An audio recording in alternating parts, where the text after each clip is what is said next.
Hello नमस्कार मैं हमारे चैनल में आपका स्वागत है। हम आपको बहुत ही महत्वपूर्ण जानकारी देने वाले हैं अतिथि शिक्षकों की नियुक्ति को लेकर, शॉर्ट टर्म की नियुक्ति को लेकर और अतिथि शिक्षकों को आ रही समस्याओं को लेकर भी। अब अतिथि शिक्षक किसी प्रकार की समस्या आती है तो आयुक्त तुरंत तैयार है समस्या का समाधान करने के लिए। अब अतिथि शिक्षकों की सुनवाई होने लगी है, पहले नहीं हुआ करती थी, अब होने लगी है। जैसे किसी स्कूल में प्राचार्य द्वारा अतिथि शिक्षक से मांग की जा रही पैसों की नियुक्ति के लिए, तो समस्या का समाधान भी तुरंत किया जा रहा है। और शॉर्ट टर्म वालों के, जिनका लॉन्ग टर्म में था, उनका शॉर्ट टर्म में किया जा रहा है अतिथि शिक्षकों को। तो ये भी बहुत सी समस्या आ रही है, इसमें भी सुधार किया जा रहा है। आयुक्त ने स्पष्ट कहा है कि इसमें भी सुधार किया जाएगा।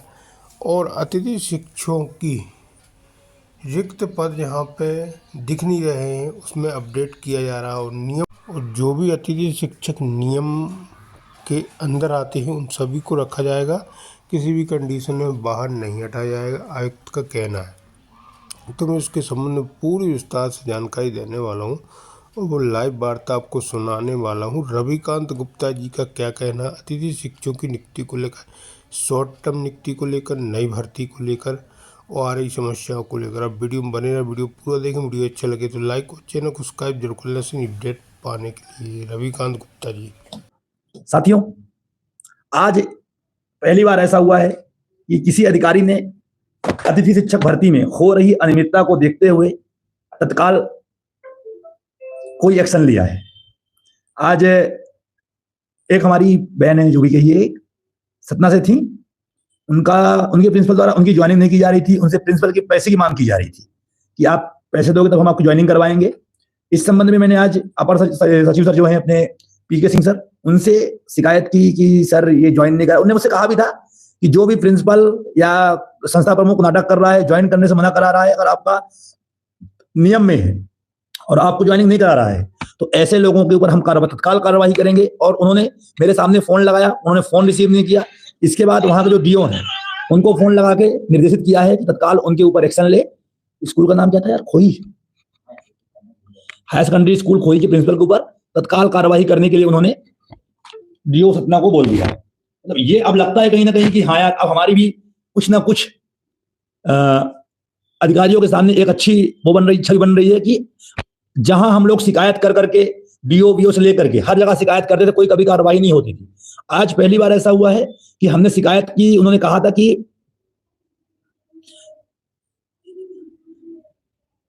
आपका काम आप लेके आइए, जहां पे अगर कोई व्यक्ति आपको बाहर करने नियम विरुद्ध बाहर कर रहा है, जैसे मान लो आप ज्वाइन पिछले वर्ष आपने काम किया, वर्तमान में आपके रेफरेंस कोड आ गए और वो दे नहीं रहा है, लेकिन आप नियम के बाहर हो तो उसके लिए तो कुछ नहीं कर सकते। पर अगर नियम में आप आ रहे हो, आपके स्कूल में छात्र संख्या अच्छी है, उस विषय कोई नियमित शिक्षक नहीं है और इसके बाद अगर वो नियुक्ति नहीं दे रहा है आपको, तो आपके लिए जरूर उसके ऊपर कार्रवाई जरूर होगी। सर ने हमसे विश्वास हमको दिलवाया था और आज हमने दिखा भी दिया कि हाँ, उन्होंने जो कहा था वो सही कहा था। शॉर्ट टर्म वालों के लिए एक सूचना है, ध्यानपूर्वक सुनिए। जो शॉर्ट टर्म, जिनके में शॉर्ट टर्म लिख के आ रहा है, आज हमने इस चीज को लेकर के विशेष तौर पे सर से बात किया कि सर जो शॉर्ट टर्म वाले हैं, अधिकतर लोग परेशान हैं। शॉर्ट टर्म मतलब वो लोग जो जिनकी ज्वाइनिंग, जिनका पद लॉन्ग टर्म का है लेकिन उनकी फीडिंग शॉर्ट टर्म में हो गई थी। कहने का मतलब शॉर्ट टर्म और लॉन्ग टर्म क्या होता है पहले आप समझ जाइए। शॉर्ट टर्म वो है जो आप किसी शिक्षक के बीएड करने जाने पर, मेडिकल में जाने पर, छुट्टी में जाने पर, सीसीएलई में जाने पर, प्रसूति अवकाश में जाने पर या सस्पेंड हो जाने पर या अन्य किसी कारण से अगर वो 1 महीने, 6 महीने या 1 साल के लिए बाहर जाते हैं, 2 साल के लिए बाहर जाते हैं, तो उसे कहते हैं शॉर्ट टर्म। लेकिन अगर वहां पे पहले से पद रिक्त है, कोई अन्य शिक्षक कार्य नहीं कर रहा है और आपका पद शॉर्ट टर्म में चला गया, तो ये सर ने कहा ये गलत है। पिछले वर्ष क्या हुआ था कि जब पद संरचना क्रिएट हो रही थी, आप लोगों को अगर याद होगा, पहले आप लोगों के जो पद थे वो संकुल से खुल रहे थे। पिछले वर्ष में संकुल प्रचार डीओ को रिक्वेस्ट भेजते थे और डीओ उसे अप्रूवल देते थे। तो संकुल प्रचार में बहुत सारे संकुल प्रचार ऐसे हैं जिनको पता ही नहीं है कि शॉर्ट टर्म क्या है, लॉन्ग टर्म क्या है। उनका मतलब, उनके लिए यही दिमाग में रहता है कि अतिथि मतलब शॉर्ट टर्म। तो आपके पद को उन्होंने शॉर्ट टर्म में डाल दिया। आज सर ने स्पष्ट तौर पे कहा है कि ऐसे लोगों के केस आप ले आइए। मैंने बताया सर से कि सर बहुत सारे लोग ऐसे हैं जिन्होंने लॉन्ग टर्म में काम किया है लेकिन उनके में उनकी जो पद थे उनको शॉर्ट टर्म में कर दिया गया है। तो ऐसे लोग, जो लोग लॉन्ग टर्म में काम कर रहे थे, ये जरूर ध्यान रखना, केवल वही लोग वो करें जो लॉन्ग टर्म में काम कर रहे थे। मतलब कि जो 1 जुलाई से नियुक्ति हुई उनकी वो कोई टीचर वहां का आपके बीएड करने नहीं गया, डीएड करने नहीं गया, प्रसूति अवकाश में नहीं गया, मेडिकल में नहीं गया, सस्पेंड नहीं हुआ, और फिर भी आपका पास शॉर्ट टर्म में चला गया है। ऐसे लोग अपने आवेदन तुरंत बना करके भेज दें। हो सके तो प्रिंसिपल से अपने उसे वेरीफाइड करवा ले कि हाँ ये शॉर्ट टर्म का पद नहीं था, ये लॉन्ग टर्म का पद था। सर ने कहा है कि हम उस पर कार्रवाई करके उनको शॉर्ट टर्म से हटा के लॉन्ग टर्म में डलवा देंगे। इससे आपको लाभ ये होगा कि आपकी ज्वाइनिंग तत्काल हो पाएगी। अन्यथा क्योंकि क्या है कि जो शॉर्ट टर्म है, शॉर्ट टर्म का मतलब है कि कुछ समय के लिए आप काम के लिए थे, तो आपका पद खत्म, आपकी पैनल खत्म हो गए। लेकिन बहुत सारे लोग ऐसे हैं, आज मुझे डीपीआई में 5-7 लोग ऐसे मिले थे जो लॉन्ग टर्म के कार्यरत थे, पर उनके पद बाय मिस्टेक शॉर्ट टर्म में कर दिए गए हैं। तो ऐसे लोग तत्काल अपना आवेदन बना के मुझे भेज दीजिए और आपका कार्य करवा दिया जाएगा। देखो मैं बता रहा हूँ, एक बात याद रखना, गारंटी नहीं देता मैं किसी बात की। मेरा प्रयास रहेगा कि आप लोगों का शॉर्ट टर्म हटके वो लॉन्ग टर्म में चला जाए। सर ने ये बात स्पष्ट तौर पे बोली है कि आप ऐसे लोगों के आवेदन लेके आइए जो शॉर्ट टर्म में नहीं थे, जिनका पद लॉन्ग टर्म का है लेकिन शॉर्ट टर्म में चला गया है। 30% रिजल्ट जिनका रिजल्ट 30% नहीं है, पर वो सत्यापित कर रहे हैं, या उनके में 3.1.2 लिख के आ रहा है कि आपका रिजल्ट 30% से कम था, ऐसे लोगों के लिए सबसे हमने बात किया था। सर ने कहा था कि आप उनके संकुल से उनका रिजल्ट वेरीफाइड करवा करके हमें आप बताइए, हम प्रयास करेंगे कि उनका भी जो समस्या है वो सॉल्व हो जाए। और वैसे भी 30% के लिए हम कुछ ना कुछ अच्छा करने जा रहे हैं। अभी हमने इसके लिए अनुमति के लिए बल्ला भवन में भेज दिया है कि हमें वहां से अनुमति मिल जाए कि जो जिनका रिजल्ट 30% से कम है उनको थोड़ा बहुत लाभ दे करके उन्हें हम दोबारा काम में बुला सकें। तो उन्होंने कहा है कि हम जल्दी इस विषय पे बात कर रहे हैं, और जैसे हमें ऊपर से मिलता है कि आप 30% के लिए ये कर सकते हैं, हम तत्काल आदेश जारी करेंगे। स्कोर कार्ड अपडेशन का कार्य चल रहा है, जल्दी आपके स्कोर कार्ड में अनुभव के अंक जुड़ेंगे। अभी तो आज सर ने ये कहा है कि अभी थोड़ी सी संशय उनके मन में है कि जो महापंचायत में घोषणा हुई थी, तो उनका कहना यह था कि जो महापंचायत में घोषणा हुई है वो घोषणा उच्च शिक्षा विभाग के जैसे हुई थी, कि जो जिस प्रकार से उच्च शिक्षा विभाग को अनुभव के 4 अंक दिए गए थे उनकी नियुक्ति में, वैसे ही आपको मिलेंगे। तो हमने उनको कहा है सर आप थोड़ा भी वेट करिएगा, क्योंकि हमने 10% की 10 अंक की मांग की है, हमें 10 अंक ही चाहिए, और हम उच्च शिक्षा विभाग वाला जो नियम है वो हम लाके आपको देंगे कल, और इसके बाद ही आप उसमें चेंजेस करवाइएगा। क्योंकि 10 नंबर मिलने से प्रतिवर्ष से हमको बहुत सारा लाभ होगा, और 4 अंक मिलने से लाभ तो मिलेगा, क्योंकि बहुत सारे लोग, मुझे पता है कि 25 अंक हटने से 10% लोगों को नुकसान पहुंचेगा, लेकिन 80% लोगों को, 90% लोगों को लाभ मिलेगा। मुझे ये 100% पता है। कुछ लोगों का नुकसान जरूर होगा, लेकिन हमारे अधिकतर साथियों को लाभ भी मिलेगा अगर प्रतिवर्ष आपको अनुभव के अंक मिलेंगे।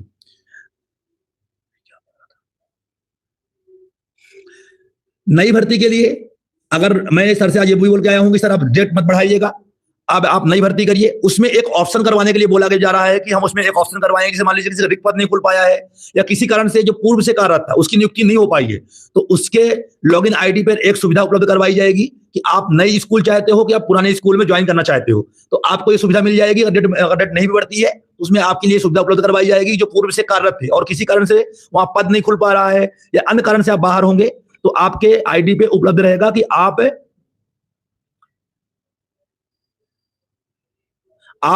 पूर्व से कार्यरत थे, तो आप वहां पे क्लिक करेंगे, और नई ज्वाइनिंग है तो नई में क्लिक करेंगे। ये सुविधा उसमें उपलब्ध करवाने के लिए सर ने बोला है। और क्योंकि 28 तारीख के बाद नई भर्तियां शुरू करवाने के लिए मैं बोल रहा हूं सर से, क्योंकि बहुत हो गया, क्योंकि बहुत सारे स्कूल खाली हैं, बहुत सारे लोग हमारे साथ हैं जो ट्रांसफर और प्रमोशन से बाहर हुए हैं, उनकी भी नियुक्ति होना जरूरी है।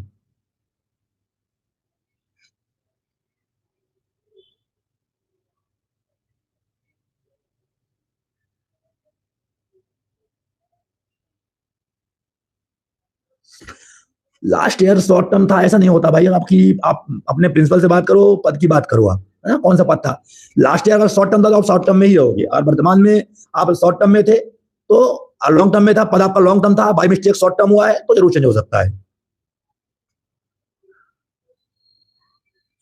लैब के पद भी बहुत जल्दी खुलेंगे। लैब और सहायक आदमी पद तो लगभग खोल दिए गए हैं। SS2IT और लैब के पद जल्दी खोले जाएंगे। जहां तक 28 तारीख के बाद नई नियुक्ति के साथ में चॉइस फिलिंग होगी। ये जरूर ध्यान रखना, आपको किसी स्कूल में चक्कर नहीं मारना, किसी स्कूल में फॉर्म जमा नहीं करना है। आपकी नई नियुक्ति के लिए आपको अपने ही लॉगिन आईडी से 20 स्कूलों की चॉइस फिलिंग कर पाएंगे। आप डाइस कोड डाल करके चॉइस फिलिंग कर पाएंगे।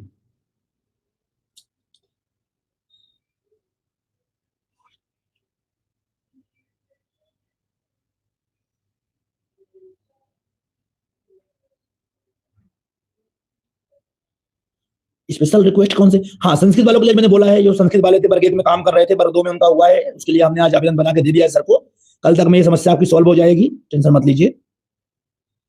एक पद और है कि रिक्त पद आज बहुत सारे अपडेशन हुए हैं, वर्ग 2 और 3 के पद आज खोले जाएंगे, लगभग 3000 के आसपास वर्ग 2 के पद खोले जाएंगे और लगभग 1200 के आसपास वर्ग 3 के पद खोले जा रहे हैं, 450 के आसपास वर्ग 1 के पद खोले जाएंगे आज। तो आप लोग चेक करते रहिए, जिनके पद खुल जाएं अपनी ज्वाइनिंग कल करवा लीजिए।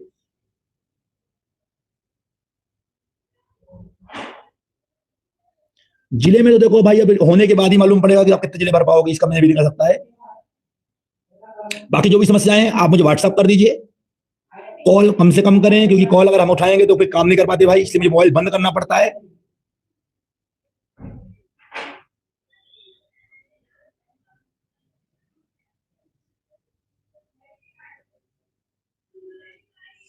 यार शिक्षा मंत्री से बात हुई, अच्छी बात है, मैं क्या बताऊं, ग्रुप में चल रहा है, बात हुई होगी, अच्छी बात है। कोई सबको प्रयास करना चाहिए, कहीं से बात हो, हमको तो लाभ से मतलब है, हमारा भविष्य सुरक्षित तो इससे मतलब है। अच्छी बात है, विपिन तिवारी जी ने प्रयास किया, धन्यवाद उनको। कम से कम सब लोग ऐसा प्रयास करिए, शिक्षा मंत्री से सवाल करिए, आपने चुना है उनको, जनप्रतिनिधि है, बिल्कुल अधिकार है आपको पूछने का उनसे। हम तो सबको चाहते हैं कि सब लोग एक एक पत्र बनाओ अपने घर से और उसे पोस्ट कर दो उनके एड्रेस पर।